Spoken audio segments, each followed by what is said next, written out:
Hello, in this tutorial I would like to show you how to make a layer jump, so a connection between the outer and the inner layer of this simple CCT.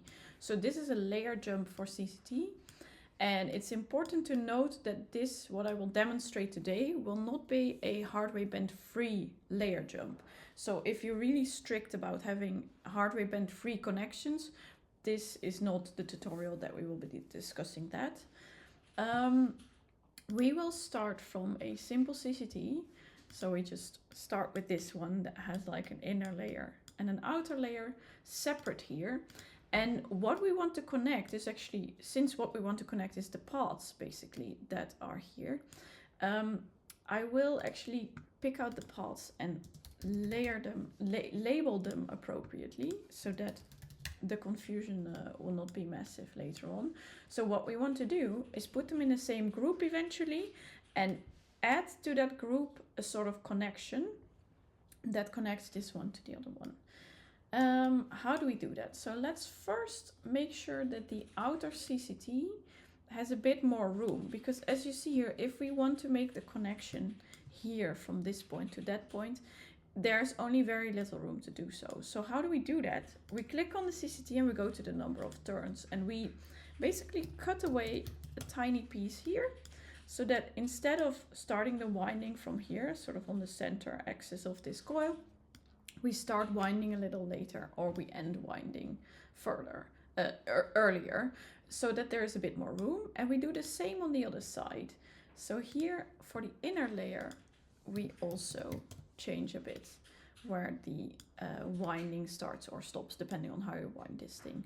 So now you see there's already a lot more freedom here.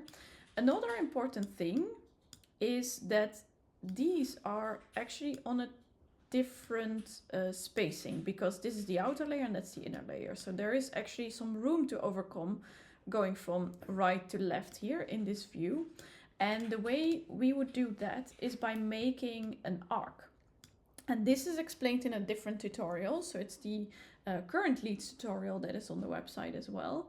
So I'm not going to go into detail, but I will create a path group that is called attachment. And I add an arc to this section. I actually want to keep the CCT as the main coil that is oriented correctly. Then I want to bend in this direction towards the other inside layer, but it needs to be much, much smaller. Oh, excuse me, this is actually much bigger. So there you go. I'm making a very tiny little bend here towards the inner layer. This will allow the connect group to actually be more smooth. Now, these are still two separate paths, right? We have the outer layer, which is still separate from the inner layer, and these two paths actually, so now this attached path and this inner path, we want to connect. So let's make a group, a path group, that's important. So we want to connect the paths, not the coils. And the group that we're looking for is connect V1. And also important note is, since we're not using the hardware bend free option, we will set everything to 0, and the only two options in the node editor that we are concerned about is this, and also the element size. That always helps. Now, since there's only one layer in the group at the moment, it will take the start and end and connect it to, as you can see over here. So it tries to connect the start and end. It's not very successful at the moment.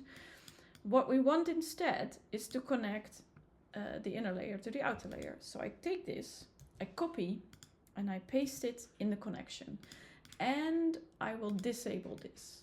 So now the order is important.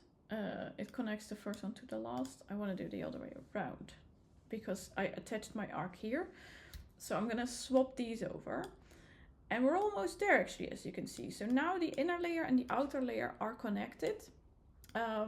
But we're still cutting into the coil, and we're going to be able to fix that in a different way, and that is by changing the settings of the connection.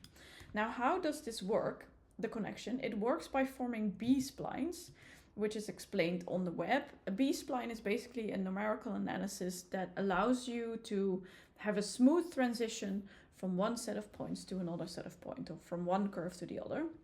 You can read more about it on the web, but let's see how it works. So in our case, we started like this, and normally this cable would continue in this direction and the other cable would continue, excuse me, the other cable would continue in that direction. So that would be the longitudinal coordinate of the two layers.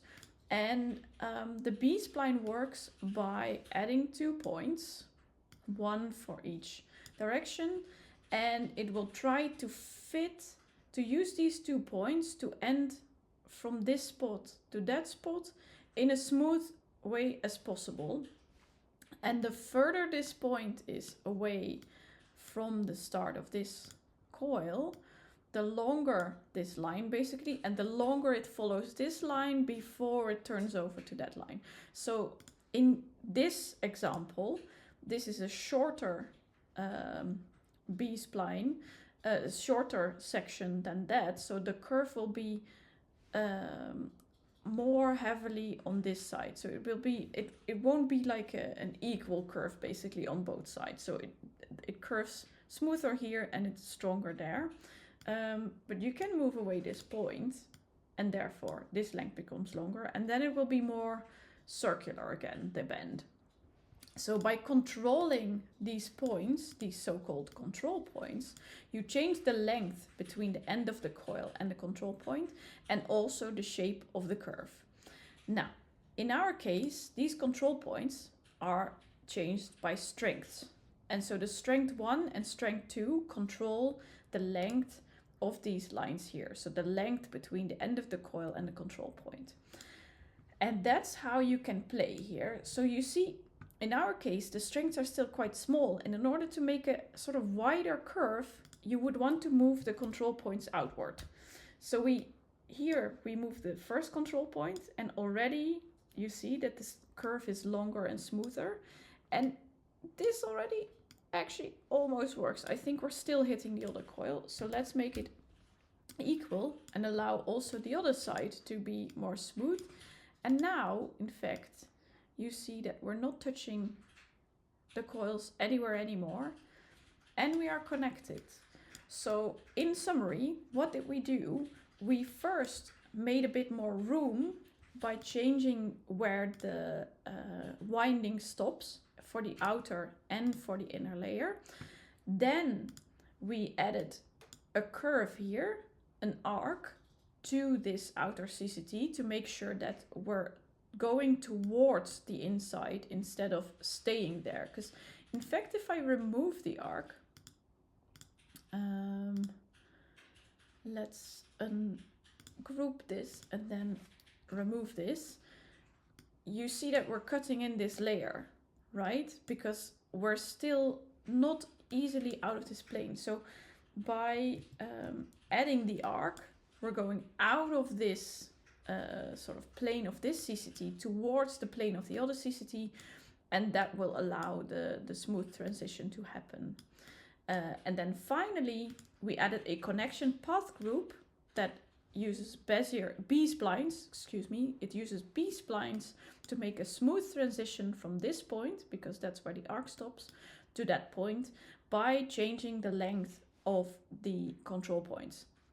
And the length of the control points is basically from here to this control points. The further away, the longer this arc will be. I think that makes sense.